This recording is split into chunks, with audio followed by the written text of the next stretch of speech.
Hi, guys. Ricky Pope here from the Christian Nerds Unite podcast. On the show, we dive deep into our nerdy fandoms and look at them through the lens of our faith by chatting with Christian content creators and experts who love comics, science, video games, media, sci-fi, and fantasy, discovering how their faith shapes their creative work and their lives. You can listen on your favorite podcast app or find links to everything at ChristianNerdsUnite.com. Great fellow host of Forged in Fire, Kyle Mann, I'm J. Warner Wallace. Kira Davis. This is Ben Adams. Hey, this is Dave Baker. Carrie Pomeroli. This is Mike Reiner. This is Ethan Nicole. This is Leanne Morgan. This is Graham Parker, the 5th GP, and this is why you should never. How I got suckered in. I'm so embarrassed that I'm here. You're wasting your time. You got better things to do. Never listen. Those darling, yummy Reverend and the Reprobate. Hey, welcome to the Reverend and the Reprobate, a show about two best buds interviewing people they have no business talking to. My name is Lucas Pinkert. I'm an actual Reverend, and here with me, as always, is the birthday fanboy himself, is Dan Flip Gibson. What's going on, man? Oh, not a lot. This time in Sans birthday cake, I will be eating beef jerky. Yeah. And- Is the lovely Mrs. Gibson making you a beef jerky cake? Yeah. Is she? No. Is she going to spell your name out in no, it but in like she did- teriyaki beef jerky? No, but she did give me some wonderful beef jerky. And I might be trying your dehydrator here pretty soon. Oh, yeah. If you ever come to the if house I ever and pick come it up. over and get it, yeah. Yep, because baby Levi Truth be just doesn't told, even know who you are. I forgot. Oh, whatever, dude. Well, hey, today on the show, and we don't want to belabor this, we have a longer interview, but with one of the most amazing people Yeah. we've ever gotten to talk to. It is Batman. It's Micheal Uslan. It's Batman's Batman. This is Danley's birthday gift. He's the author of these two books, The Boy Who Loved Batman and Batman's Batman, the executive producer for all the Batman movies. We talk about all that stuff in the show. He tells us how he acquired the rights to Batman, what it was like making the first Batman movie, what it was like writing Batman comics. How Michael Keaton made his daughter stop being grumpy. Yeah, and one of my favorite things, he talks specifically about the Batman story that the world needs the most right now. Yeah. It's absolutely incredible. Make sure that you It's guys so much like, fun. subscribe. He's so cool. Yeah, without any further ado. On our sweet, clean airways today, Oh, yeah. Whip Oh, yeah. is probably the guest that has us more excited than anyone in our lifetime, even though we may not have known who he was back in 1989. It's actually my birthday guest. It is your birthday guest. It is the fabulously talented, the man who has literally authored our childhoods. It is the executive producer for every Batman, for National Treasure. He wrote The Boy Who Loved Batman and Batman's Batman, biographies about his incredible story in comics books. It is a truly man, myth, and legend. The wonderful, the talented, the very handsome Micheal Uslan. How are you, sir? Well, after that introduction, you'll never get me to leave this show. That was great. Fine. Yeah. Well, if you decide to never leave, then I guess we'll just have to put up with it. I'll just talk about Batman for 4 hours. Yeah, If so you twisting my arm. I want to start out by asking about your books because they're absolutely phenomenal. We found out about you and your work with Batman through some friends of ours on a podcast called the Tatooine Sons. You were interviewed by Nate, one of the kids on there, who is an absolute. I mean, he's an encyclopedia of Batman. And one of the things that stood out to me the most, I want to get to this first because Danley's going to hate it, that stood out to me the most in your book is that you had a Mickey Mantle baseball card in your bicycle spokes? No. I had Mickey Mantle baseball cards. Multiple? On 4 spokes attached by a clothespin on the front wheel, 4 more Mickey Mantle cards attached with clothespins on the back. Oh my goodness. And in those summers of 1959, 60, 61, 62, they were good to get the nice flapping noise that you wanted for about 2 weeks, maybe 3. And then they were kind of worn out. So I would take the 8 Mickey Mantle cards, chuck them, and put 8 new Mickey Mantle cards on for the next 2 to 3 weeks. Little did you know. Yeah. Shoot me now. Little did you know how much would those be worth now? I mean, just ballpark. Does anyone know? That's not a pun, I assume. ballpark. Not. Accidental. I have no idea, but it's got to be a fortune. Yeah. Yeah, Oh, I know man. you mentioned that you had to buy 4 of the number 1 Fantastic Four comics, that they're worth like $52,000 each. Those Mickey Mantle cards have just increased in value. So how many sets of 8 do you think you went through in that summer? Well, in those days, the summer lasted a lifetime, when you're a That's true. kid. So it was probably about 2 months. And let's say I got 3 weeks out of each set of cards. So probably 4 times 8. So I probably went through, maybe 32 Mickey Mantle cards in the summer. Well, so a mint condition. Oh, but they weren't all solo Mickey Mantle. A lot of them would have been frickin' team New York Yankee pictures because Mickey was on it. And in 62, the one thing I did not do in 62 was my favorite baseball card of my life. And it was my idols, Mickey Mantle and Willie Mays, on one card called Manager's Dream. And I refused to put that on my bike. I kept that one. I still have it. Okay, so the 1959 Mickey Mantle card, right? That, not the mint condition, the one that is graded at an 8.5. Like it's been through some spokes Yeah, a couple of times. It's got some rubbing on the edges. Was just auctioned off for $309,000. Yeah, kill me now. Seriously. And all of them were mint because I opened up a package of baseball cards and they had the little white powder from the bubble gum. From the bubble gum, yeah. And you just kind of wiped it off. So they were all in mint condition when I got them. And it would have been, 58, 59, 60, 61, 62. That would have been the era. That's amazing. Was that the most expensive summer of young Michael's life? No. The most expensive summer was in, let's see, 5th grade, when my good friend Bobby Klein, who was the only other kid who was growing up who was really into comic books and superheroes like I was, we were at his house and we had just come back from the first Comic-Con, which was held in New York City in like 1964, 65, in this rundown, decrepit downtown hotel. And when Mr. Klein heard that Bobby had taken out his Christmas Club account and actually gave an adult man at the Comic-Con $5 for a 10-cent comic book from 1940, he freaked out. And he, as Bobby and I were standing there, guys, and I still occasionally wake up screaming in the middle of the night, he took a fireplace shovel and shoveled Bobby's entire comic book collection into the fireplace. Oh, my God. And I can tell you right now, we watched Amazing Fantasy 15, Spider-Man 1 through 10, Fantastic Four 1 through 20, all Avengers 1, X-Men 1, not to mention Showcase Green Lantern, Brave and Bold Justice League, Flash 105. All of it went up in flames. Why was Bobby not doing his homework or something? Like occasionally I see videos of destroying this property. Why did he do that? Because Bobby had taken out from his little bank account that he saved 50 cents every weekend and converted it into cash. And then at the Comic-Con, he bought, I got to think now, he bought More Fun Comics. It was first Dr. Fate, whatever the number was. It's escaping me. But paid $5 for what his father said was a 10-cent comic book. So some adult ripped him off of his Christmas Club money, the money that Bobby had to save for college. Wow. And that tipped scales. Yeah, but you got to remember, in the context of the time, what was going on in America, there were comic book burnings in America in the mid-50s.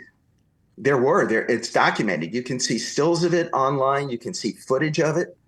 It was a bad time when Dr. Frederick Wortham's book, Seduction of the Innocent, came out, accusing comic books of being the cause of the post-World War II rise of juvenile delinquency in America. And he went beyond that and said if boys read Batman and Robin comics, they would turn into homosexuals. If girls read Wonder Woman, they would turn into lesbians. And of course, comic books cause asthma because kids were staying indoors to read them instead of playing in the fresh air. And PTAs and churches and temples and tea parties, everybody got on board because there had to be some reason that there was the juvenile delinquents running around, and it couldn't be the fault of the parents, the schools, or authority figures. Yeah. It had to be something in the media. Why do they always have to pick cool stuff? They always got to pick cool stuff. They go, oh, it's D&D, and oh, let's torch it. It's Harry Potter. Let's burn it. Burn the witches. Batman, terrible. Yeah. It's always cool you know stuff. What saved comic books? I'll tell you what saved comic books. It was rock and roll and Elvis Presley. Really? Then, oh, that's Satan. There's Satan the real is devil. now. And the whole focus shifted. Satan now works through music. It's not. He's abandoned the it's pages. no longer Batman. It's Elvis the Pelvis that's our real enemy these days. So that's ridiculous. And then it became Saturday morning cartoons. Then it became video games. Then it became rap and hip hop. Yeah. I mean, it's always something that's causing these things, not society. Interesting. Wow. Well, the loss of comic books and the loss of the Mickey Mantle cards does lead us to your fantastic find, and I would love to hear the genesis from you of how you came about getting involved with Batman, because it seems like of all the losses of the Mickey Mantle cards and the comic books, you, I'm guessing, would say that you have gained tremendously still from Batman. I would say you're net positive. How'd you get involved with Batman? Okay, so how do I tell the story in under 7 hours? Let me think. Take 7 hours. We're fine. We've got time. All right, so let's start with Genesis. When I was a kid, I loved comic books. I collected everything. Superheroes in particular, but I read and collected everything. Archie, Classics Illustrated, Richie Rich.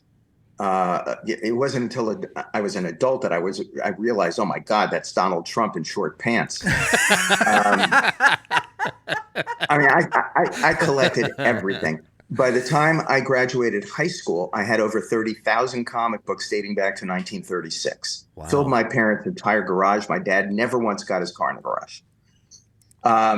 When I was 5, I have an older brother, Paul. He's 4 years older. So he kind of indoctrinated me and brought comic books into the house. And he brought me in. And when I was 5, Batman was a little too dark and scary for me. I was more comfortable with Superman because he was on TV every day, 5 days a week. And he was more little kiddie friendly. But by the time I was a sophisticated 6 or 7, I was really into Batman. And it was all the magic of what makes Batman so special. He has no superpowers.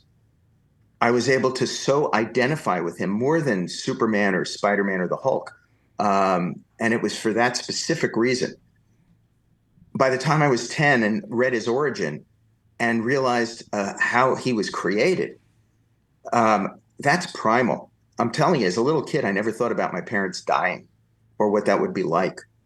And that Batman origin story took me to a different level as a kid. He also had the greatest supervillains in history. Greatest rogues gallery. Oh, no doubt. Agreed. Inarguably the greatest supervillain ever created in the form of the Joker. And then he had the car. My God, the car.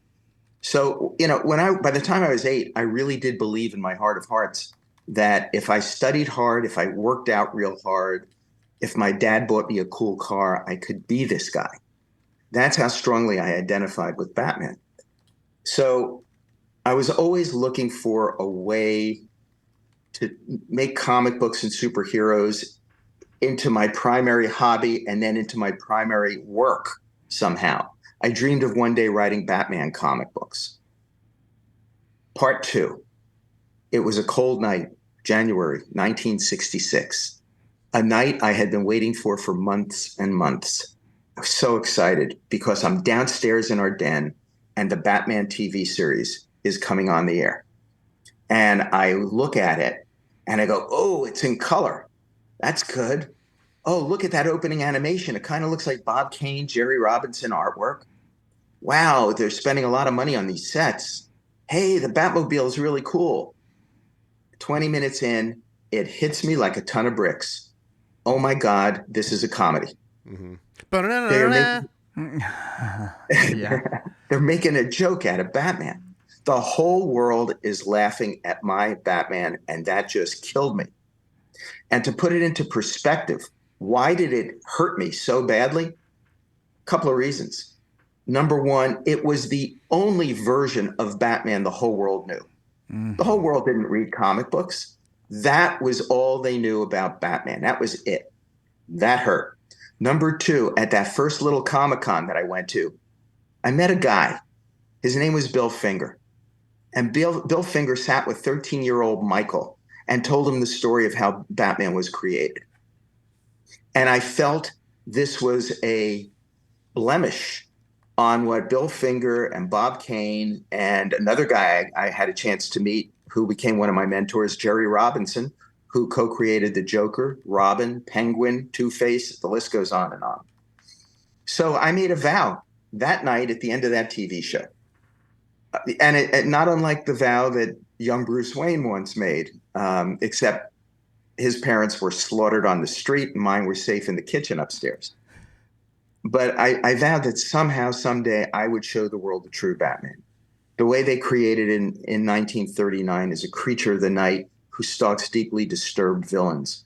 And part of that mission would be to erase these new words that are flying around, pow, zap, wham. And that, by the way, was the hardest thing of all to do.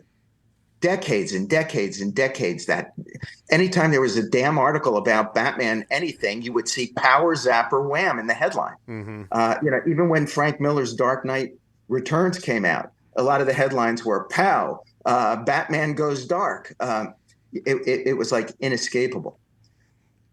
That was the beginning of that. Part 3. I'm at Indiana University. I'm an undergrad. It's the 70s. And they had an experimental curriculum department at the school. If you had an idea for a college course that had never been taught before and had the backing of a department on campus, even though you were an undergrad, you would have the right to teach it on campus for up to 3 hours of credit. And I thought, wow, here's a way to get my foot in a whole comic book door. Nobody on the planet has ever taught a course on comic books. Man, how great if I could teach the world's first college accredited course on comics. So I wrote out an outline. I went to see Dr. Henry Glassy, professor of folklore at Indiana. And I said, Dr. Glassy, these characters are a modern day mythology. The ancient gods of Greece, Rome, Egypt all still exist, except today they wear spandex and capes. I said the Greeks called him Hermes, the Romans called him Mercury, I call him the Flash. And he said, Micheal, you're right. These really are the same. It's the same stories of brave heroes fighting the demons and dragons of their day. And it really doesn't matter if we call them King Arthur and the Knights of the Round Table, or if we call them the Avengers or the Justice League. It's all the same. I will back you. So armed with that, with a pile of comic books under my arm, I go in to pitch to the dean and the professors. I have a Spider-Man t-shirt on. My hair's down to my shoulders. I go walking in the door of this big conference room with this big conference table. Dean's sitting at the end. Did you ever see an older person that has like half glasses and they wear it as the tip of their nose? Yeah. So he's looking down at me over those little glasses. And he says, so you're the fella who wants to teach a course on funny books at my university? Ooh. And I knew I was in deep trouble. I start pitching for the first time in my life. He lets me speak for 2 minutes and cuts me off. He says, Mr. Uslan, stop. Come on, really? He goes, I read Superman comics when I was a little boy, but all comic books are cheap entertainment for little children, no more, no less, and I reject your theory. Guys, this became a life-changing moment for me because I could have bowed my head, picked up my funny books, and turned around and walked out of the room. But instead, figuring I have nothing to lose, I stood my ground and I said to the dean, may I ask you just 2 questions? He said, ask me anything you want. I said, Dean, are you familiar with the story of Moses? And he looked at me like I was crazy. He says, yeah, so? I said, so Dean, very, very briefly, could you just summarize for me the story of young Moses? And he sat back, his arms folded. He goes, Mr. Uslan, I don't know what game you're playing here, But I have no problem playing this with you. The Hebrew people were being persecuted and their firstborn were being slain. A Hebrew couple placed their infant son in a little wicker basket and sent him down the River Nile. There he's discovered by an Egyptian family who raised him as their own son. But when he grows up and learns of his true heritage, he becomes a great hero to his people. Stop, I said. That was great, Dean. Thank you very much. You said you read Superman when you were a kid. By any chance, do you remember the origin of Superman? He says, sure, the planet Krypton was about to blow up. A scientist and his wife placed their infant son in a little rocket ship and sent him to Earth. There he's discovered by the Kents, who raise him as their own son. When he grows up, and then the dean stops, stares at me for what I swear to you was an eternity, and says, your course is accredited. Wow. That was it. I am now the world's first college professor of frickin' comic books. Wow. Tying Superman and Moses together, which you're right, they do have very absolutely. similar backstories and and origins. they're from what I understand, you can correct me if I'm wrong here. I'm liable to be wrong a lot in this interview. That was also created by Jewish writers, and this was like one of their intents. Is that correct? Yeah, well, it was. Jerry Siegel was Jewish, and Joe Shuster, who was the artist. But it was more to recreate the immigrant experience of Jews who left Europe and came to America. That's so cool. It was more the ultimate immigrant story, assimilation, and the difficulties and everything that went along with it. We could talk for hours just about the influence of, like Stan Lee told me, the Golem, which is a myth, a Jewish myth about this creature made out of clay who comes to life in a temple in Prague and becomes a hero to the downtrodden Jewish people. And it's the Hulk. I mean, it really truly was the Hulk. So yeah, there was a lot of it like that. So I go back to my apartment and I call my mom in New Jersey, and I'm so excited. And she says, well, Michael, this is really great. But, if you don't market yourself, if you don't market your creative ideas and wares, nobody will ever know about them. I said, Mom, how do I market myself? I'm like 19 and a half years old. I'm in Bloomington, Indiana. I have no money. She said, oh, you're a smart boy. You'll think of something. So I put down the phone, thought for a few minutes, picked up the phone again, and called United Press International. Back then, they were as big a news syndicate as the Associated Press is today.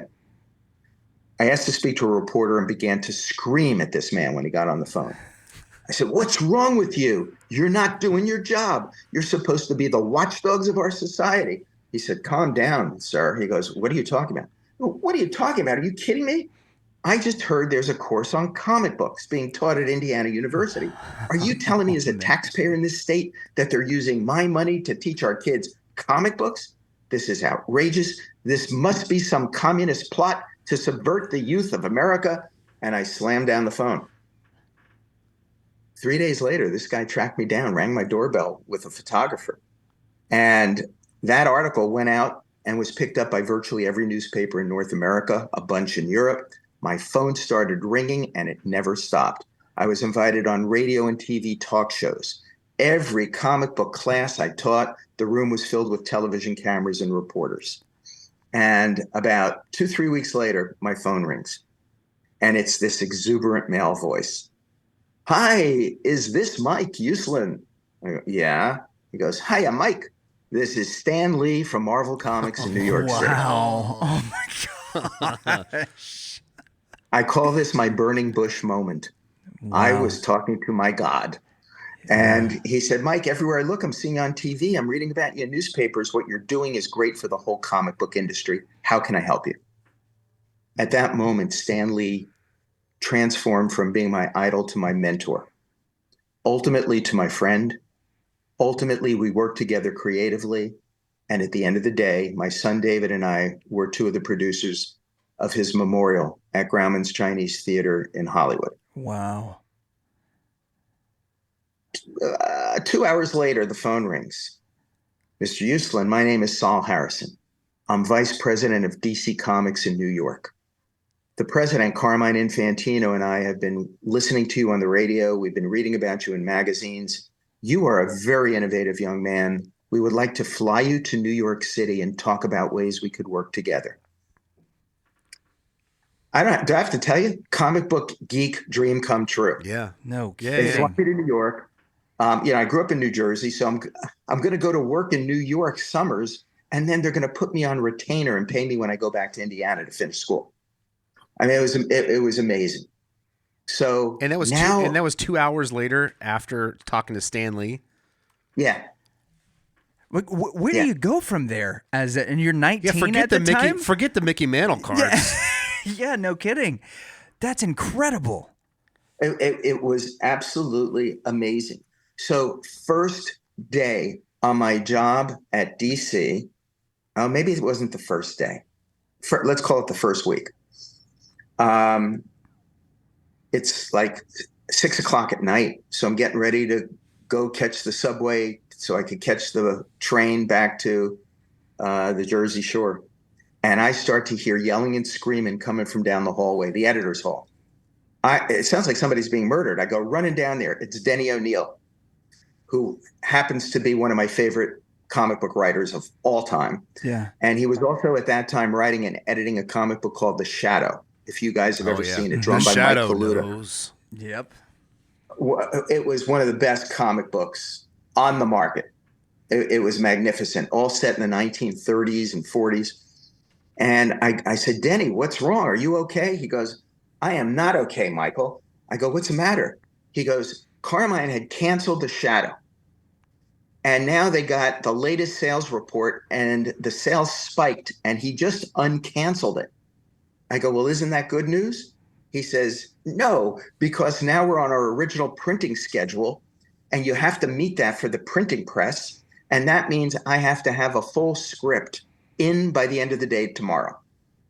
I said, what's the problem? He said, well, the problem is I don't have a Shadow script. I don't have a Shadow story.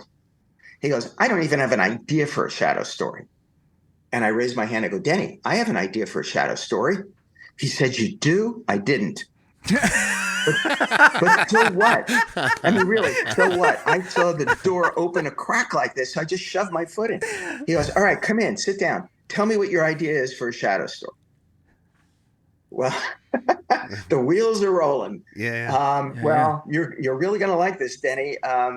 It's really, my girlfriend and I just came back from Niagara Falls. And up in Niagara Falls, back in the 1930s and 40s, when these Shadow stories were set, people were walking across the falls on tight ropes, and they were going over the falls in barrels. I go, so my story would be the Shadow battling a bad guy on a tightrope over Niagara Falls at night with the searchlights going. He says, Michael, that's a great visual. That's a great cover. But what's the story about? I said, well, I'm glad you asked me that question because the story is about smuggling. And he goes, well, what are they smuggling? I go, well, Denny, they are smuggling drugs.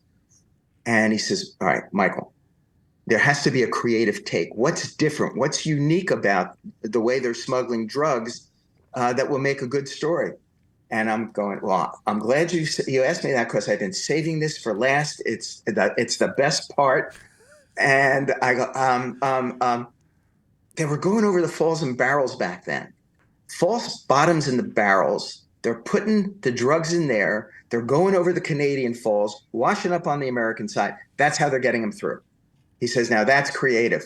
Can you have a full script on my desk by 6 o'clock tomorrow night? I said, not a problem. He says, go do it. I'm now a writer for DC Comics. Wow. That's awesome. I pull an all-nighter. I get the script in at 6 o'clock that next night. A week or so goes by. I'm walking down the editorial hall, and who's coming toward me but arguably the greatest editor in the history of comics, Julie Schwartz. Now, if you don't know what Julie did, folks, he is responsible in the comics for returning Batman to his darkness after the TV show went off the air.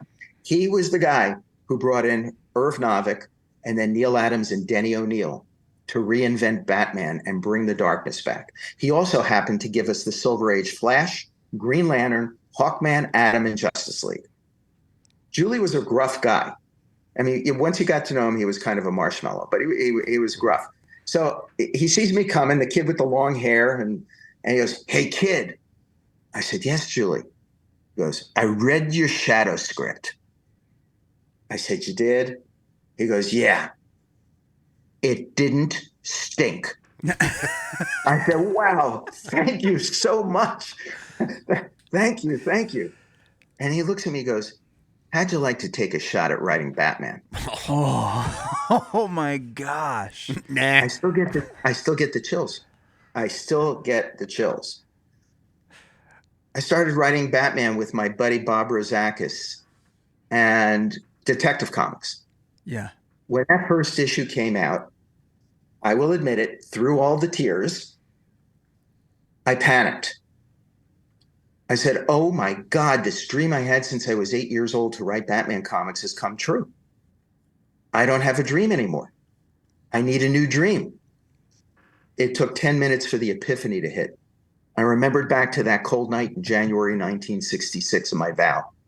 I said, "Okay, I am going to make dark and serious Batman movies, and I am going to show the whole world who the true Batman is." Love it, man. You are the author of my childhood I'm telling and you. my adulthood too. Yeah, like this is one of the things that my favorite picture. We've got a 10-month-old. He was born 2 months premature. One of the very first things that was given to us is this Batman onesie, right? And it has been a long emotional journey for my wife and I. 8 weeks in the NICU, and then he gets out, and he's still so tiny, and all this. But the minute that we put that Batman onesie on him for the first time, I was like, this is our freaking hero right here. He's laughing, and immediately he spits up on it, and it's covered. And I'm like, hey, it's screen printed. We can just wipe it right off. Yeah. That's one of my favorite pictures of our son is that, and I'm so excited to get to share with him these stories that are coming.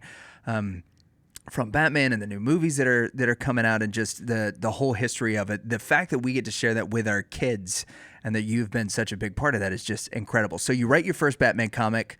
I was like, I'm not done with Batman. Yeah. You write your first Batman comic. How do you get to making the Batman movies? Okay, so I go back to Saul Harrison, who mentored me into the business. And while I was working at DC, sometimes instead of going to lunch with the guys, I'd go to the downstairs lunch when Saul and Carmine and Bill Gaines and Jack Adler and Julie Schwartz and Murray Boltinoff and Bob Kanigher and Joe Kubert. I would sit with these guys, ask questions, listen to their stories. And I learned the whole history of DC and the comic book industry. And I also gained their confidence. They all realized how much I loved this stuff, how I was actually a comic book historian and thirsted for this. So they got to know me while I was getting to know them. So I go back to Saul and I said, "Saul, I want to buy the rights to Batman and make dark and serious comic book movies." And Saul, who was very fatherly toward me, he looked like, did you guys ever see the movie poster for Home Alone? Yeah. Uh-huh. Yeah, this is what he looked like, with his hands on his head. And he goes, "Michael, for God's sake, don't do this." He said, "I don't want to see you lose all your money. Don't you understand, son, that when Batman went off the air in television, the brand has become dead as a dodo?" That's a quote. He said, "Michael, nobody's interested in Batman anymore." I said, "But Saul, nobody's ever seen a movie, a comic book movie, a superhero movie done in a dark and serious way. This could be like a whole new form of entertainment." He said, "Look, go get credentials. I'll let you know if anybody pokes around for the rights, but nobody's going to be poking around for these rights. Go get credentials and then come back and see me." Plan B. So I wound up going to law school at Indiana. I took every course I could find having anything to do with copyright or communications. I wrote a 104-page copyright paper on copyright infringement in the comic book industry, and it won an award. I get out of law school. I immediately get a job as a motion picture production attorney for United Artists in New York when it was one of the major movie studios. There, they put the lawyers in charge of all business, legal, and financial affairs with each picture as it's going to be developed and produced and released. So ones that fell into my lap, of course, they quickly turned to me, knowing my background. They gave me Sheena, Queen of the Jungle, but I also had the first 3 Rocky pictures, Black Stallion, Raging Bull, and for 2.5 years of my life, Apocalypse Now, which was a crisis every single day. They used to tell me I was getting the experience of 11 movies on that one. I networked like mad. I learned how you finance and produce movies. And after doing that for about 3.5 years, I went back to Saul, who's now president of DC Comics. I said, Saul, I have the credentials. He said, Michael, this is a terrible idea. I don't want you to lose your money. Is there any way I can talk you out of this? And I said, no. And he said, and here's a quote, all right, schmoozle, come on in. And that began a 6-month negotiation that gave me enough time to find a partner who knew how to mount a production.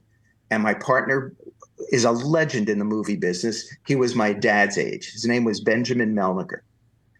Ben, in the Tiffany days of MGM, was their one executive vice president. All divisions reported to Ben. He was chairman of the film selection committee. He was on the parent board for Lowe's. Ben put together the deal with Colonel Tom Parker to bring Elvis Presley to MGM. Whoa. He put together the deals for Ben-Hur, Dr. Zhivago, 2001: A Space Odyssey, Gigi, and all those musicals. When I say legend, I am not kidding. October 3rd, 1979, we formed Bat Film Productions. We signed the contract. We paid the money. And I put Batman in my back pocket and off I went to Hollywood. I was so damn convinced that this was going to be a slam dunk situation for me. How could it not be? How could anybody in Hollywood not see the potential for sequels, animation, toys, games? I get out there. I am turned down by every single studio in Hollywood, every mini major in Hollywood. I am told point blank I'm crazy, that it's the worst idea they ever heard. Kid, you can't do serious comic book movies. Son, you can't do dark superheroes. You can't make a movie out of an old television series. It's never been done. As a result, from the time that day I bought the rights to Batman till the day we finally got our first movie made in 1989, took 10 years. Dang. 10 years of rejection, 10 years of everybody telling you suck, your idea stinks. And let me tell you something, guys.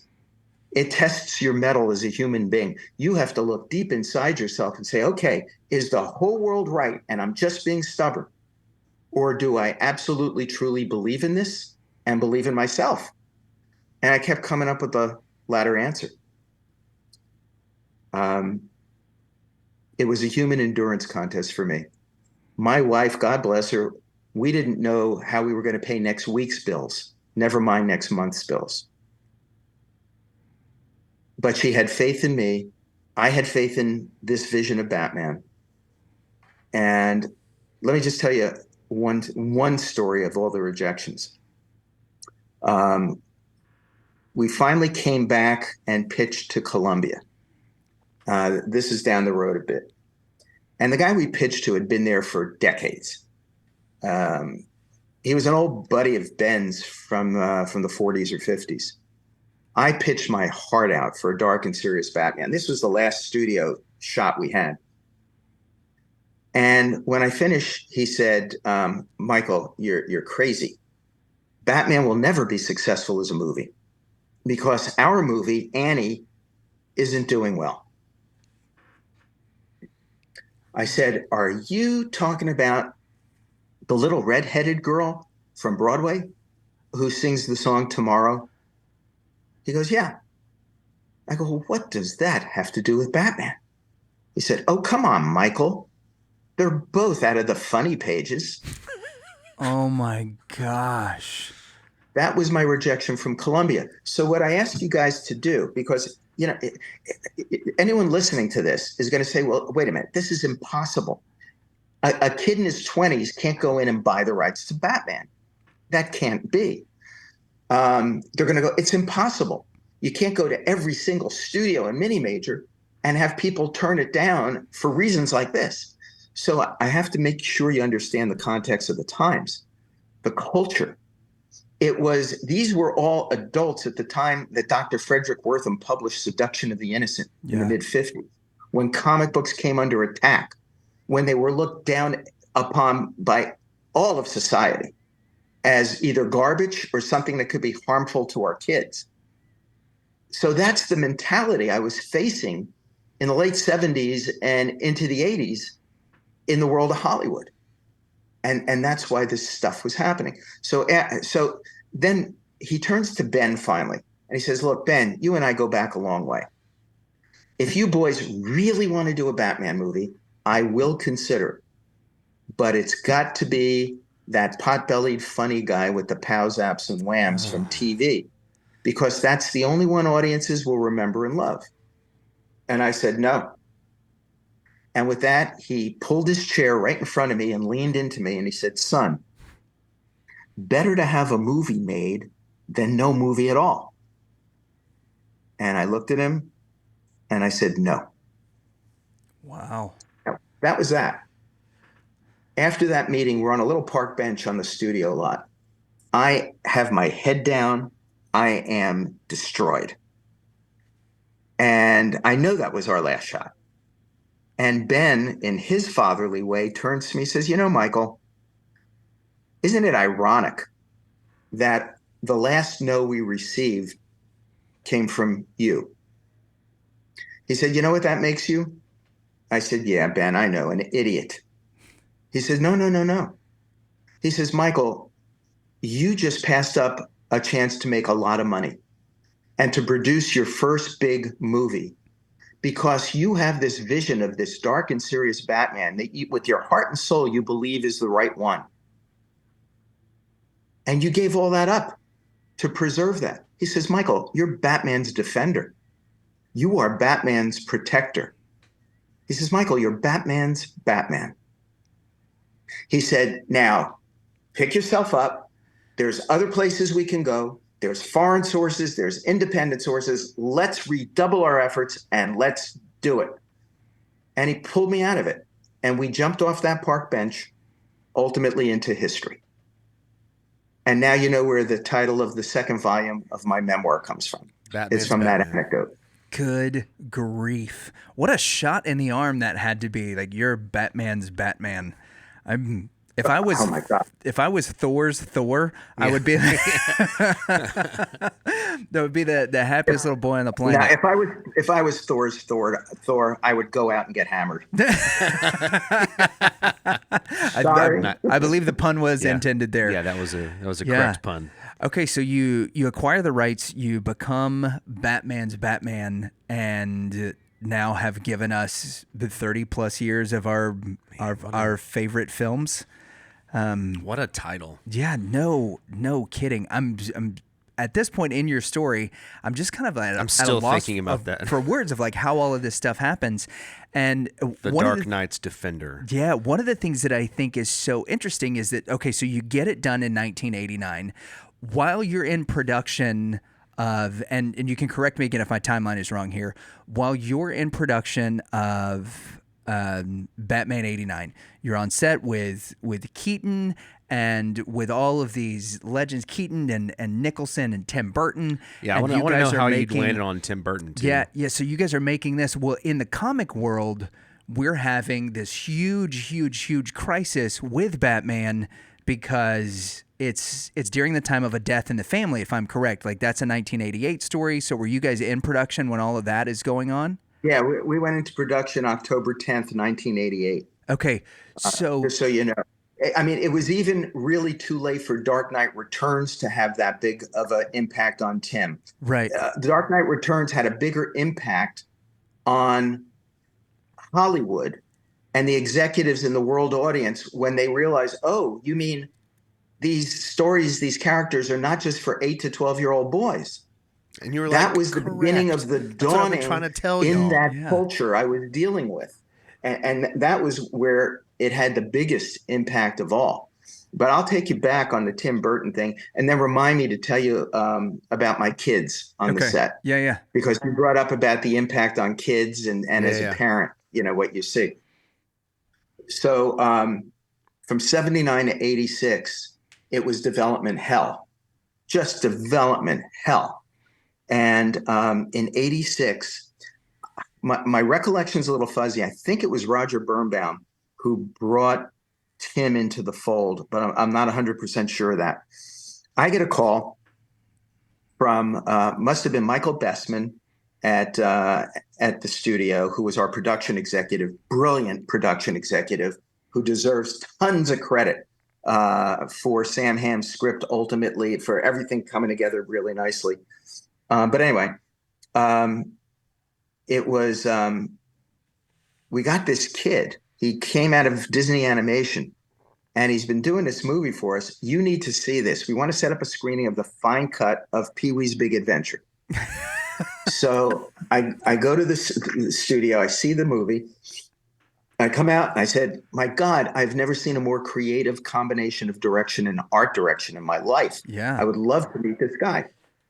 So they set up a series of 3 lunches for me with Tim. And my primary job, my secondary job, was to indoctrinate him into the world of Batman. My primary job was to keep him away from all the crazy Bat. So I had to keep him away from Bat Genie, Bat Mite, Robot Batman. Yeah. All the crazy, campy stuff. So what I wound up giving him, either out of my own collection or in reprint, was Detective Comics 27 through 38, Batman Comics #1 that introduced the Joker and Catwoman. I then gave him the Denny O'Neil, Neil Adams run, and the Marshall Rogers, Steve Englehart run. And I said, these constitute the Batman, and explain there's a big difference from Batman and the Batman. Yeah. So by the end of the 3rd lunch, I knew this was the guy. This was absolutely the guy. And he had worked with Michael Keaton on Beetlejuice, and he then had the big idea. That's what I always call it, the big idea. Tim Burton, a genius. And the pure genius of this idea has changed Hollywood forever, has changed the world culture's perception of comic books and superheroes forever. And it was this. Said to me one day, Michael, if we are going to do the first dark and serious movie, superhero movie, and we don't want to get unintentional laughs from the audience when they see a guy getting into a bat suit to go out and fight a guy who looks like the Joker, there's only one real way to do it. He said, this movie cannot be about Batman. Now, I think at that moment, I was somewhere between catatonic and melting into the ground. What are you talking about? What? Yeah. This is about Batman. Yeah. He said, no, this movie must be about Bruce Wayne. Okay. Bingo. Yeah. Guys, that is the big idea. It is that changed history. It is that, and Stan Lee told me this point blank, and I'm sure Kevin Feige will agree, that is what opened the door to the Marvel Cinematic Universe. I mean, think about it. We've all been to the Iron Man movies. Shouldn't they really be entitled Tony Stark? Yeah. Yeah. For sure. We watch the Spider-Man movies. They should really be called Peter Parker. This is all Tim Burton's big idea. And he had a corollary to it. His corollary was, from the opening frames of this movie, Gotham City will be our 3rd most important character. Because we must get audiences right up front to suspend their disbelief, believe in Gotham City, and only then will they be able to believe a guy could get dressed up as a bat and go fight a guy who looks like the Joker. And he was right. He was right. And then we were joined by the second genius I ever had the pleasure of working with, my dear friend, whom I miss greatly, Anton Furst. Anton was our production designer. He was the guy who came in and envisioned Gotham City and the Batmobile, the whole look of the picture. I mean, it was just incredible what was taking place. I remember, I don't know how old I was. I couldn't have been that old. Yeah. We're 85 models. Yeah. So we were young whenever this came out. And I was at my grandparents' house, and they said, "Do you want to watch Batman? Your parents won't like that I'm showing you this." Yep. And I said, "Yes, I want to watch Batman." And Where'd you see it, on Betamax or VHS? it was VHS for sure. I don't know. It had to have been late 80s. So, Yeah. I mean, it wasn't that. Yeah, I was probably 4 or 5. Yeah, we had it on VHS, and my dad had taped it from HBO. And that is we would walk home from school, and so it's me, I'm the oldest of 4, so it's me and my 2 younger brothers and my sister, and there's 5 years between all of us. So my parents had us all really close together. We would walk home from school, and we would get our snack. And while mom and dad were at work, and dad worked the day shift, mom worked the night shift. And so they're in that period right before dad gets home, right after mom left for work, we would go to the cabinet where they kept the HBO movies. We would pull out Batman, and we would watch as much of it as we could before dad got home, because he didn't think our little sister was old enough to be watching it. So we would all watch as much of it as we could, and we would put it back because it would save the spot, right? We didn't have to rewind it. And then the next day we would do the same thing. And we watched that movie for weeks on end until we discovered Monty Python's Quest for the Holy Grail, and that gave us a little shift into another genre of film. But that was it. Batman was the movie that we all watched together. It was totally different than anything that had ever been made. And you said your kids got to come and were on set with you during Batman '89. Yeah, just a couple of things, because as you said before, these are legacy issues, when it comes down to it. My son was 8, my daughter was 4. And for David, I got Andy Smith, who was the guy who worked with Anton on the Batmobile. He drove it. He was one of the primary drivers of it, because the thing had virtually no visibility. Yeah. So like when he drove it through the chemical factory and had a machine gun the door, and that was all Andy driving almost blind. Wow. So Andy took my 2 kids for a ride in the Batmobile through Gotham City. And there were 5 square city blocks built of Gotham City. So my daughter it's only a 2-seater, so my daughter's kind of stuck in the middle. And of course, my son, being my son, tells her, "You see that button, Sarah? If I press that button, you're in the ejector seat. It's going to shoot you out through the roof, and you're going to land on top of the roof of that." And to this day, my daughter gets very nervous and upset if she has to sit in the front seat of a car. Bye, sister. And with Sarah, we just 2 things. Number one, she was having a particularly bad day. She wasn't happy about anything. This is a kid at 4 years old. She had a head full of curls like Shirley Temple. And she was sitting, we were in the executive dining room at Pinewood, and she's sitting there grumpy.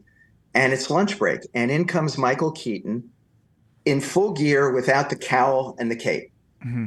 And as he's walking by the table, he eyes her, then stops and turns around, and he goes, "Sarah, what's the matter?" And she goes, "Humph."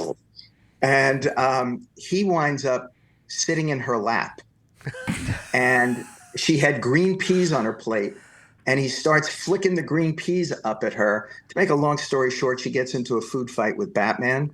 Changed her whole outlook. It was just a magical little moment. My favorite thing is when we were shooting that incredibly iconic scene up on the roof, and it wasn't a real roof, it was, a set inside, but you had to climb up a ladder to get up there. In the clock This tower. was the rooftop scene where he takes the guy and he goes, "Who are you, man?" And he goes, "I'm Batman," throws him down, turns around, and jumps. That was the scene to be shot. So I was up on the roof with my wife and my 2 kids. And Sarah, at age 4, who after the food fight, she was in love with Michael Keaton. She's literally underneath his right elbow. And I said to the first AD, "Oh, let me get her out of the way." He goes, "No, she's fine there. She's going to be out of shot." So while this is happening, the thing that the world knows, I'm Batman. Every time I see it on a big screen, I'm looking at the bottom of Michael's right elbow for just a little snippet of one of those Shirley Temple curls on top of my daughter's head. Wow.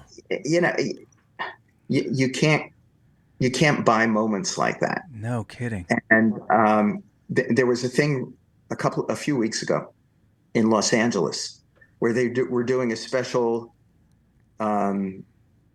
Michael Keaton connected Batman Flash thing. Mm-hmm. And they brought out the original Batmobile from '89 that was also used a bit in '92. And the guys from Warner's were there, and I started asking them questions. And I had both of my kids and I had my 2 granddaughters there. And they said, "No, this is the one that was, this one was at Pinewood." And it turned out that was the Batmobile my 2 kids were in. Wow. When they were 8 and 4. And we put my 2 granddaughters in. And they got to be in that very, very same Batmobile. That was it for me. Yeah. That's That awesome. was it for me. So, there's a lot of sweet moments to it all, a lot of legacy moments. Did their uncle talk about the ejector seat? Oh, absolutely. Absolutely. And so did my daughter. She said, "This that is why brought the Mom fire doesn't-" out in her. This is why Mom doesn't like sitting in the front seat with Daddy. Yeah, that's it. So you have these magical moments with Michael Keaton and with your kids on the set. What was it like for you getting to see him come back as Batman in The Flash? Overwhelming, surrealistic, nostalgic. It was like the connection of the circle of life. Yeah. I had a very surrealistic moment watching Birdman. Yeah. Mm-hmm. And knowing, Bob Kane told me point blank, when he created the character originally, it was called Birdman. Only a little bit later did he change it to Batman. And my God, it was just very surrealistic to me. And then this topped it. It was an amazing thing to feel and experience. And it wasn't just about him being there. It was him being there with the '89 Batmobile, with the '89 Batcave. Yeah. It was the whole 9 yards Let's for get that. nuts. Yeah. Oh, Yeah. man. It really, truly was. It was very incredible. It was nostalgic for us too. I loved his every second he was on screen. Yeah. In The Flash, I found that interesting that you said, you mentioned that you didn't want to have any, in order to keep people from laughing when they come on screen, right? You focused on Bruce Wayne. I am curious, did you have any decision making in casting Keaton in the first place? Because he's hysterical. Yeah, because he has this strong comedic. Yeah, that's Tim Burton. Really? Tim had worked with him on Beetlejuice, on making of Beetlejuice. Right. Okay. And all right, so then I get the call from, again, Michael Bestman, I'm sure, who said, "So what do you think of Tim's new idea for casting?" I said, "What's that?" He said, "Michael Keaton as Batman."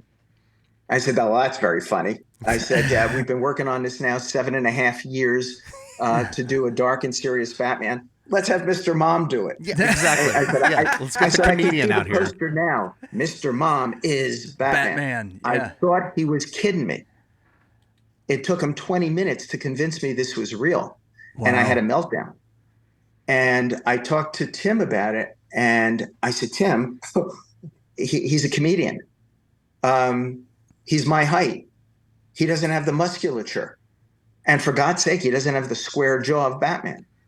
And Tim Burton, in his genius and infinite wisdom, said to me, "Michael, when you move from one medium to another, a square jaw does not a Batman make." He said, "This is all about Bruce Wayne. And with Michael Keaton, he goes, with Michael Keaton, I can convince audiences that this Bruce Wayne is so driven, so obsessed to the point of being psychotic that they will believe he would put on a costume like this and go out and do it. He says, if I have to do that with a quote unquote serious actor, now back then we're talking Dennis Quaid, Harrison Ford, Kevin Costner. He goes, I don't know how to shoot that without getting unintentional laughs from the audience. He said, I can carve musculature into a costume. Yeah. I can cheat height. But that's what it takes.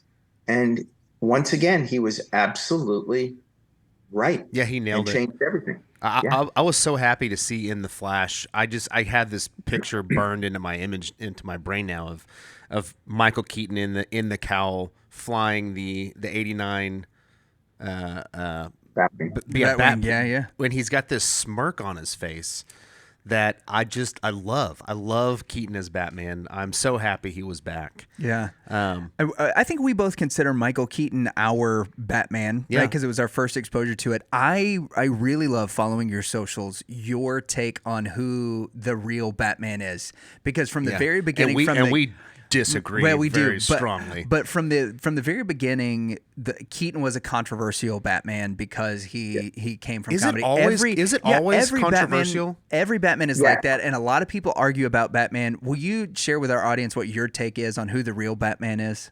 Because I love this. Sure, there's only one. Who is it? There is only one true Batman. The one true Batman is the one you were first introduced to when you were 5 or 8 or 12 or 16, whether it was one incarnation or another from a comic book, whether it was a cartoon, whether it was a TV show or a movie or a video game, that is your one true Batman. And what's been lost in the madness of social media is the fact that if we agree we can live in a civilized world, we all need to respect each other for the individual choice of who each person's one true Batman is. We can debate it. We can talk about why ours is a better Batman, but it has to be done with respect because it is a person's true belief. I think that same logic applies to a lot, like the Doctor from Doctor Who. Yeah. He's been around for so long that there are people that Tom, I'm trying to remember his name. He was in Lord of the Rings. It doesn't matter, but there's been 13 or so now. Mine is probably David Tennant, which is when I started watching. So I think you're right. It's whichever when you first fall in love with the character, when you first get exposed to him. My Batman is Will Arnett, and I think that far and away. Absolutely solid, legitimate choice. For a lot of people, it's Kevin Conroy. Yeah, well, that's Danley's Batman. And Danley, you had a question about Kevin that you wanted to ask. Yeah. So we tragically lost Kevin Conroy, who was my probably favorite. I mean, I love almost all of them. But the Batman animated series was every day for us. Yeah, and then the video games and the different animated Don't forget movies. Mask of the Phantasm, please. Oh yeah, gosh, but maybe the quintessential animated movie for Batman. Yeah. Yes. So I guess my question is, we've got Suicide Squad coming up in 2024, the release, in which I believe was his last performance. The video game Suicide Squad. Did you get to be there at all, for his last performance, or did you know that was going to be the last time he voiced Batman? No, I was with Kevin. So every year I go back to Indiana University and teach 2 intensive courses for 3 weeks at the media school. One of my 2 courses is Live from Hollywood, experiential learning from the trenches. And I have 30 of my pals in the industry who represent every aspect of filmmaking, an agent, entertainment lawyer, a talent manager, a screenwriter, a director, a studio president, someone in marketing, someone in merchandising, Tony Bancroft, the director of the animated Mulan for Disney, Mark Hamill, will often do my class to talk about acting. And every year, Andrea Romano, who did the voice casting and voice direction on the great Batman stuff. I've had Paul Dini, Heath Corson, who were two of the writers. Paul, of course, created Harley Quinn and was probably, was such a great force on Batman the Animated Series. Legendary people. And Kevin always did it. This last year, I reached out to him and he said, I'll absolutely do it if I can. I said, well, and I didn't know how sick he was at all. And I said, because I got to kind of, lock this in. He said, you know what? Just put down, I will do it. I said, okay. This was 2 weeks before he passed away.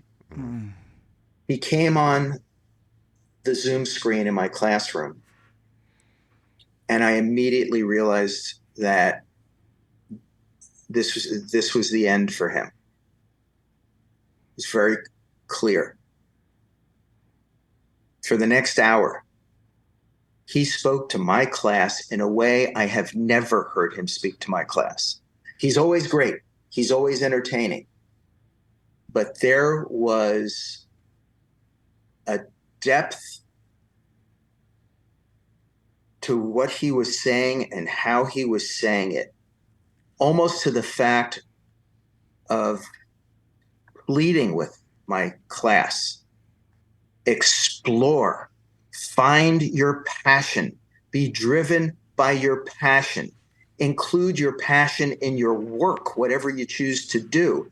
And I don't know which one of you out there want to be a writer, a director, an editor, a DP, a producer. He goes, an actor, it doesn't matter. Everything involves a craft. And your job is to master your craft, whatever it takes. And if you make the commitment and get up off the couch and persevere, because nothing worthwhile is ever easy or quick, that you can live the kind of life I've been able to live and do these great, wonderful things that are fun, but also are meaningful. He knew he had days left. And the 35 people who interacted with him will never forget it. I believe for all of them, it was life impactful. And for a goodly number of them, it was life changing. That, folks, was Kevin Conroy. Yeah. My favorite Batman, and why I believe he's the greatest Batman. Just further evidence. Further evidence, no doubt. And that was when I first reached out to Michael. That was one of the things that I had mentioned to him, is that we had been trying for a couple of years to get Kevin on the show because he is your favorite Batman for your birthday. And when I first was told by I guess his assistant that because we had tried and we were trying to find a date, and then she said, Kevin's no longer going to be taking appearances or bookings for a little while.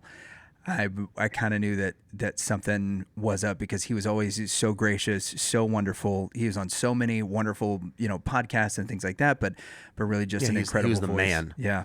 And let me just add one thing that he doesn't get enough credit for. And that is that it's not just how he created the definitive voice of Batman. He also fully understood and then created the definitive voice of Bruce Wayne. Yeah. Yeah.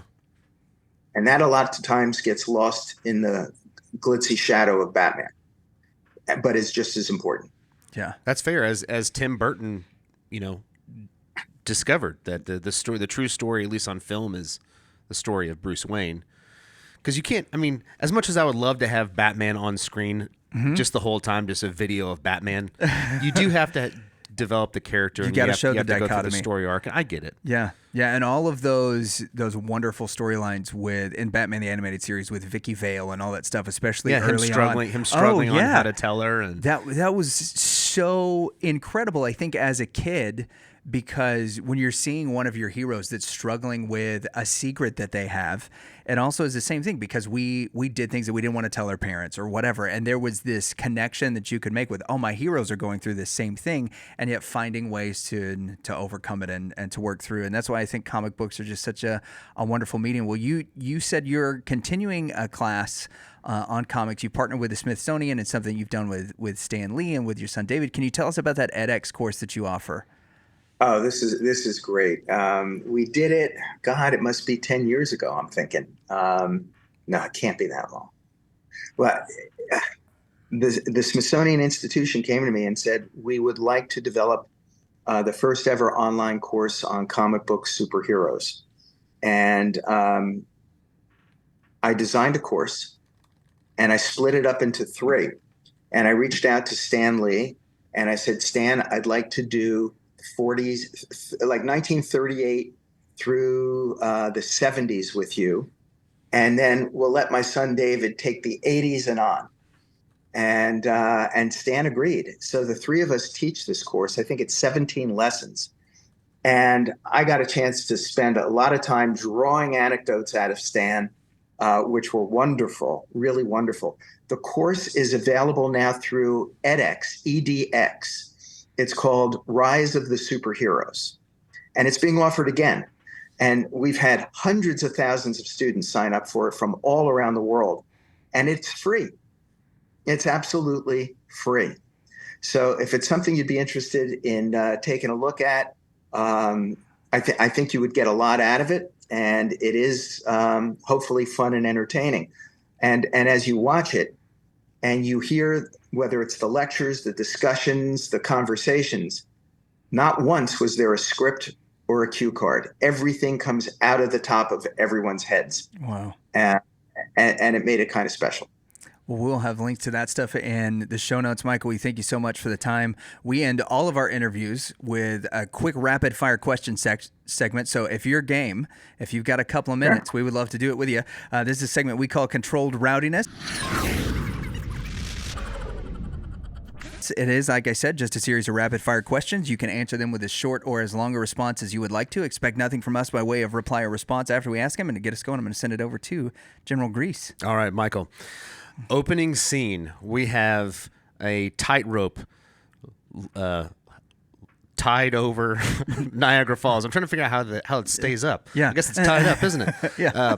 And we see Batman and the Shadow sparring over it. My question is, who wins? That's a great question.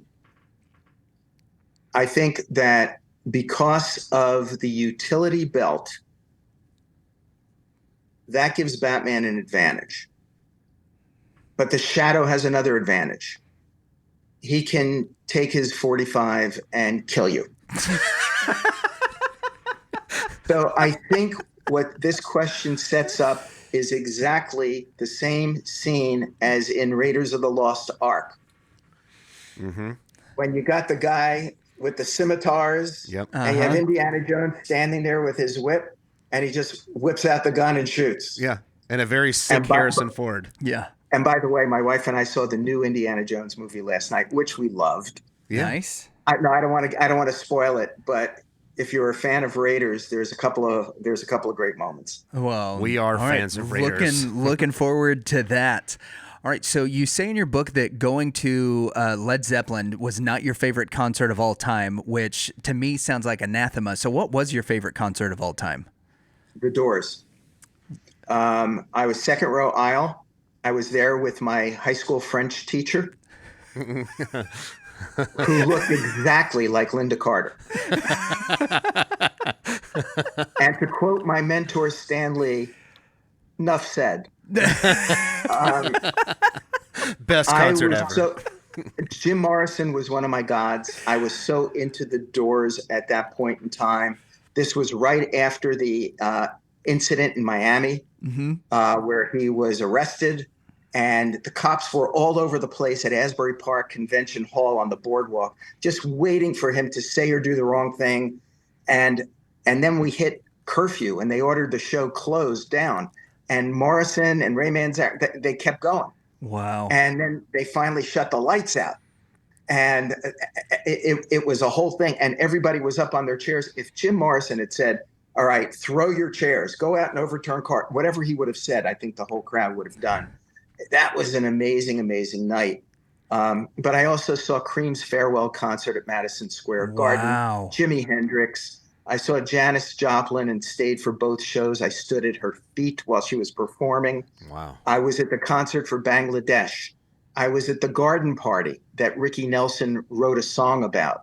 I took my family to England for the concert for George when George passed away. But man, I didn't, except for Elvis and the full Beatles in concert, I never missed anything. Wow. Wow. And I saw Eric Clapton in every incarnation he's ever been in. That's pretty cool because there are several of those. Oh, yeah. Yeah. Have you seen How many people Metallica? have actually seen him in Delaney and Bonnie and Friends? I am just now finding out about Delaney and Bonnie and Friends now that you've just said it. I've never known of that iteration. The Dominoes I'm very familiar with. Obviously the stuff he did with Cream, his solo stuff. That's so wild that you get to see him in every iteration. Blind Faith. Yeah, I've heard of them, but I couldn't think of a song of theirs off the top of my head. Now I feel like I don't know enough about Eric Clapton. I Yeah, don't. you need to do a deeper dive, that's for sure. Yeah. Yeah. You mentioned that Joker, which we completely agree. That was correct. The Joker is the greatest comic book villain of all time. Who is the second? The second greatest comic book villain of all time. I'm going to call it a tie. I'm going to say Dr. Doom, the Red Skull, and Catwoman. Okay. Interesting. How is Catwoman? Because again, with the Batman has no power, Catwoman doesn't either. With Doctor Doom, what do you think puts her in the tie? She is a woman. She is a powerful woman. She's a complex woman. She's not evil, but she certainly puts herself first. Yeah. And she's got, it cannot be denied, there is this romantic entanglement with Batman. And you have these forces that come together in this relationship, physically, emotionally, mentally, going back to the core defining elements of what makes Bruce Wayne, and what makes Selina Kyle, and how they clash and where they mesh. This is as complex stuff as the eternal dance between Batman and Joker. And I could do a dissertation on each of these. And books have been written. Travis Langley has done some great books about psychologically Batman and Joker. Yeah. But the complexity of that, and then you add in the sexuality layer of that, and how it impacts him and his decisions. You know, in some of those early adventures, Robin's going like, what the hell happened here? What do you mean you tripped me on purpose and let her get away? What do you mean you let her go? Yeah, all that stuff. Robin was jealous. So, I think that's why. Yeah. Well, That's great. Our last question is: what is the Batman story that you think the world needs the most right now?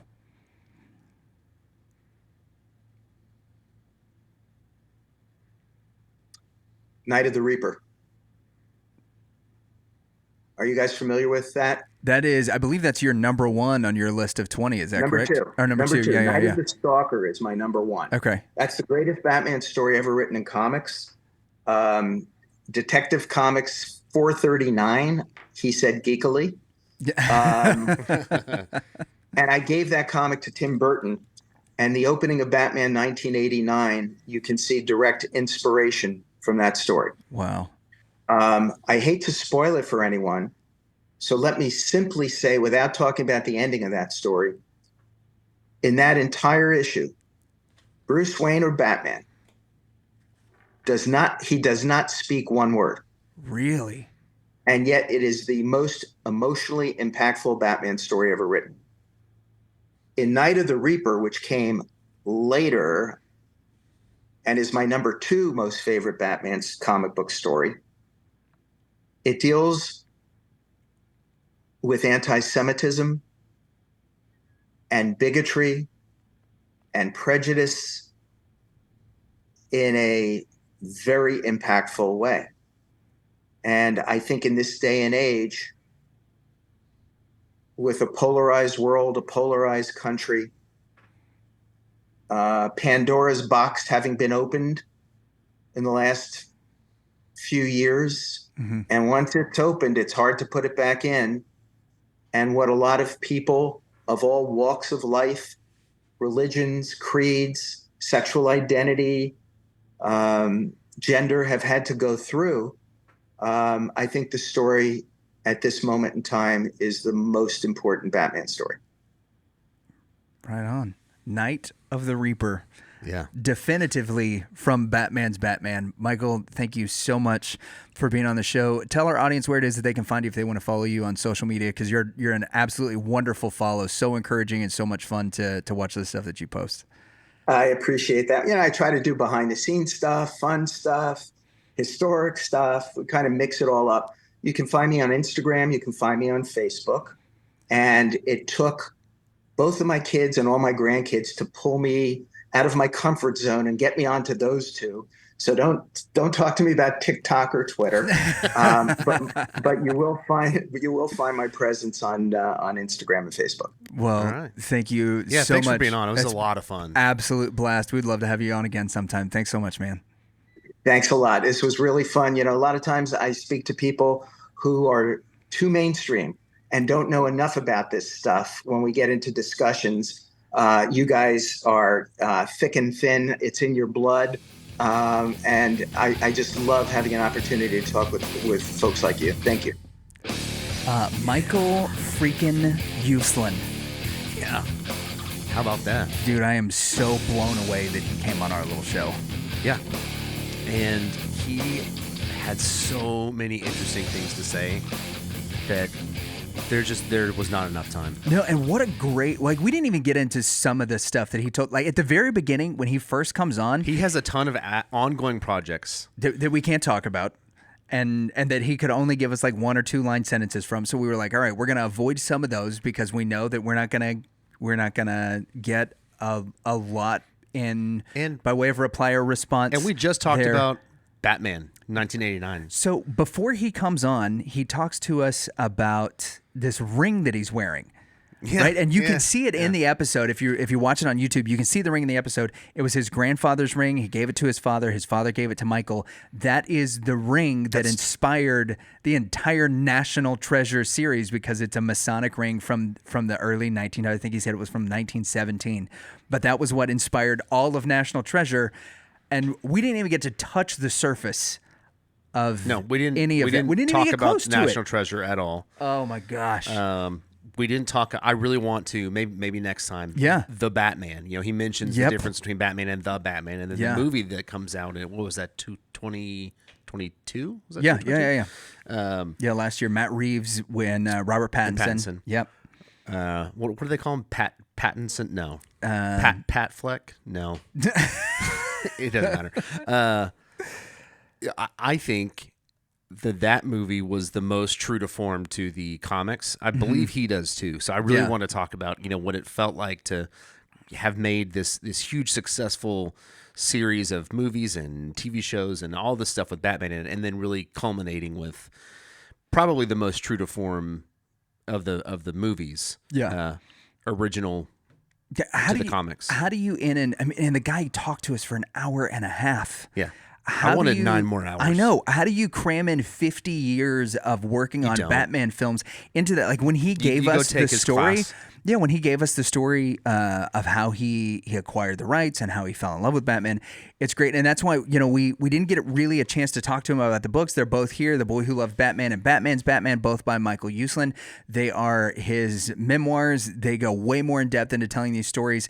Not only are the books phenomenal reads and filled with all kinds of pictures, which I love. love a good picture book.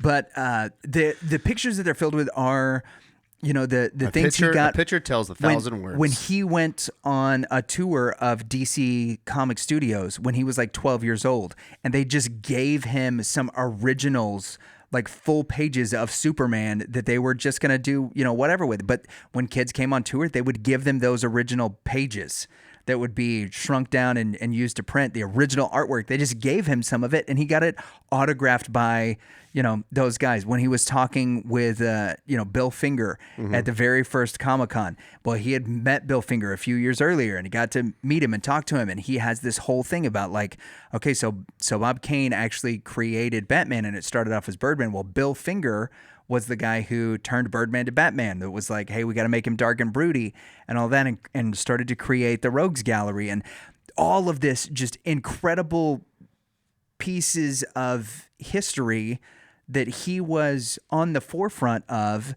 And we, like I said, we couldn't even scratch the surface of it. But in the books are so great. And if you listen to the audiobooks, if you get a library app, like Sweet Young Camden has just done, got a library card, got onto the library app. In Cloud our Library, case, it's Libby. Yeah, Cloud Library, Libby, Hoopla, I think are the big ones.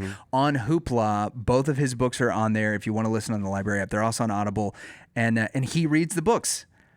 He's the one that's doing the audio versions of the book. So when he's telling the stories, it's exactly like what you just heard him. And that's why I think I was so sucked in, like I didn't say a word during so much of that, like, wow.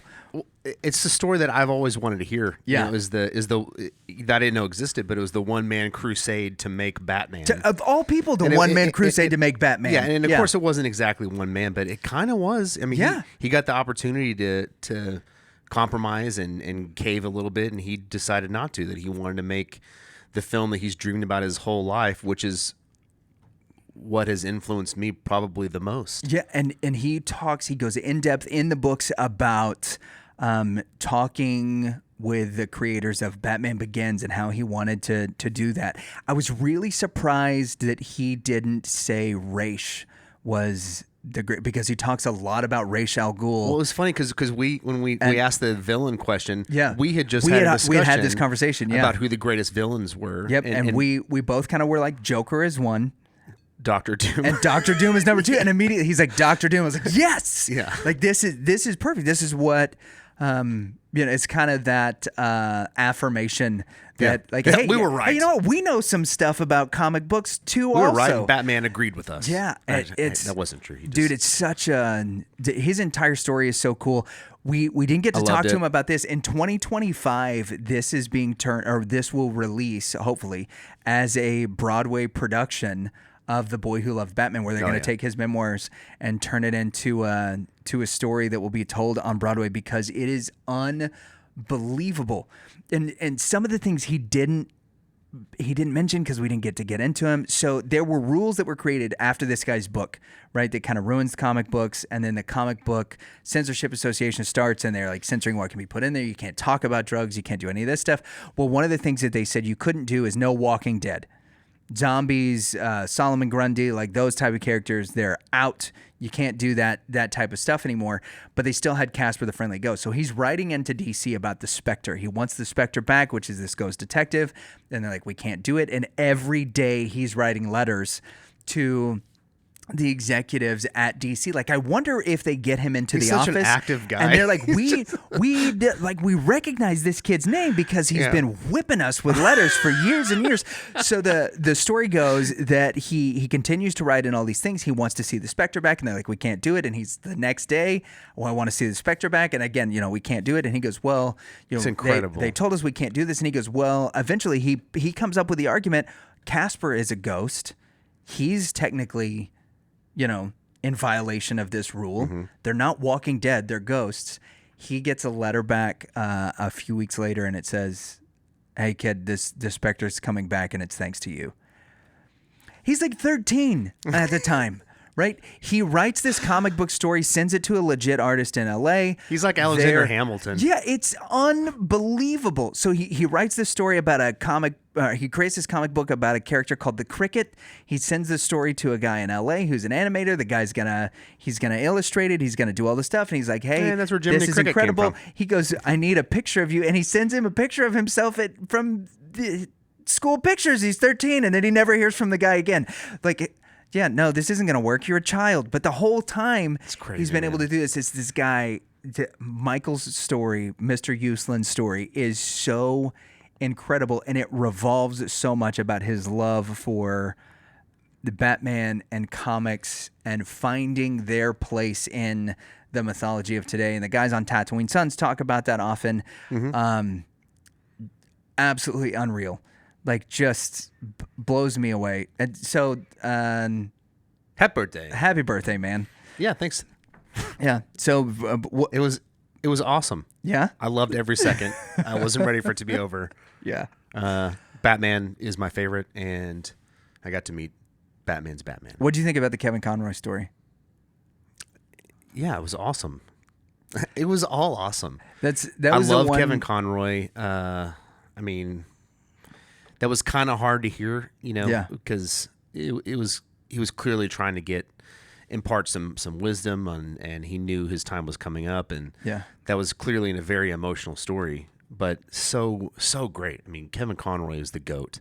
And that's what when you talk. This is one of the things that Henry Cavill has said that I think has endeared him the most to comic book fans, is that when you are one of these characters, whether it's in the animation, whether it's on screen, whether on the silver screen in movies or on the small screen, when you are one of these characters, you are that to kids. Yeah. And you are that to the fans. And so you have to be kind and gracious and all of those things. And by all accounts, Kevin Conroy He that absolutely. and miles more. And I will say so is Micheal Uslan, Yeah. because he came on Our little show. our little popcorn fart of a show. A little popcorn. Yeah, and and Our and, little toot of a show. Yeah. But not just He that. talked to us about Batman But for a little while. he also embodies everything that we want out of our comic book creators. Is that Yeah. he loves the fans.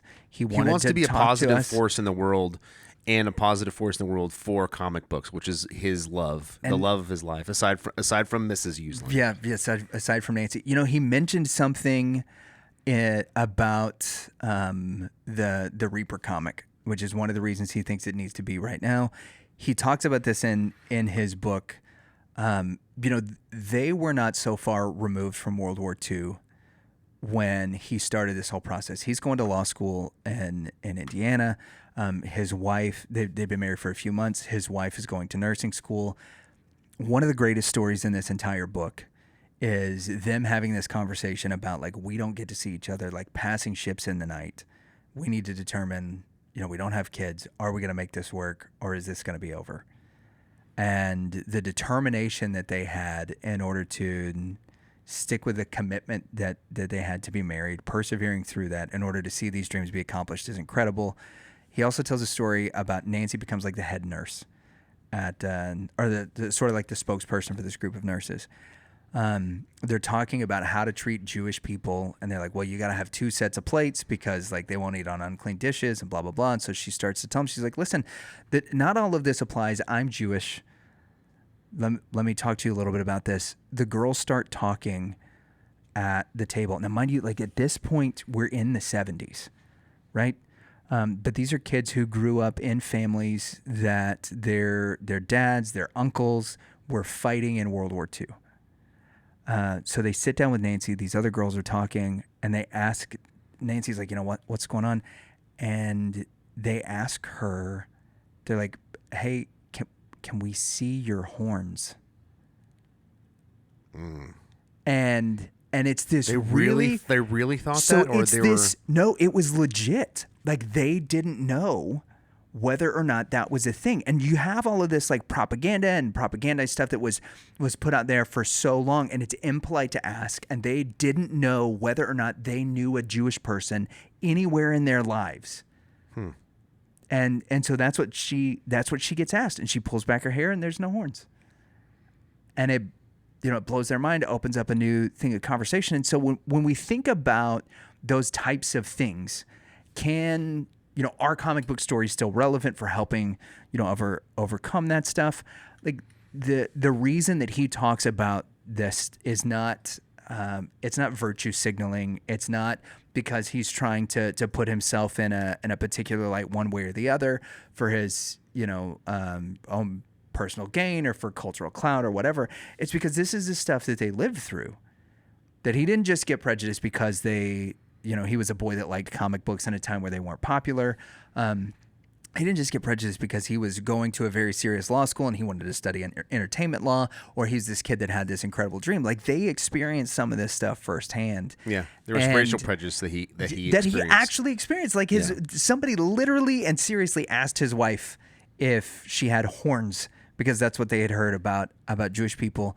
And not only does he maintain this, and their family maintain this incredibly positive attitude, but they're creating stories that help people of all ages to bridge the gap, to learn good life and moral lessons, and that are so much fun. And reading that stuff in the memoirs, and that's why I can't recommend this stuff to you highly enough, especially when you listen to the audiobooks. Hearing him tell those stories in his own voice is absolutely incredible. And as much as I wish we would have been able to get Kevin Conroy on, for you. Me too. I think that I can't think of anybody better for our show, or that represents comic bookdom as a whole better than Micheal Uslan.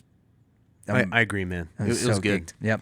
So thank you guys for watching and listening. Make sure you check out all the stuff in the show notes. Wish Big Dan a happy birthday, because he is 38, which according to Dennis, not old, means you are old now. Because that's true. That's true. When you're 37, according to Monty Python, when you're 37, you're not old. I've crossed the threshold.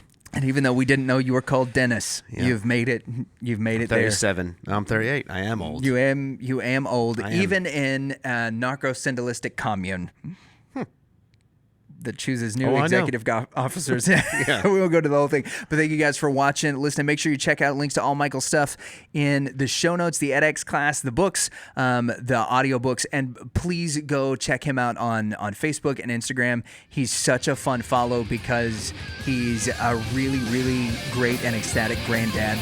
And he posts all of the things from comic book history. If you like Batman at all, see. I mean comic books, but especially Batman, all the stuff that's so good. There's a million pictures of him with the Batmobile and with and his grandkids in the Batmobile and everything. So thank you all for watching, listening. Make sure you check out all the awesome podcasts on Christian Nerd HQ. Y'all stay hard, keep jamming, and we'll see you.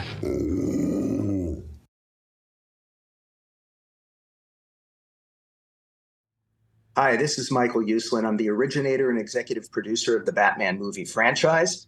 And this is the reason you should never listen to the Reverend and the Reprobate.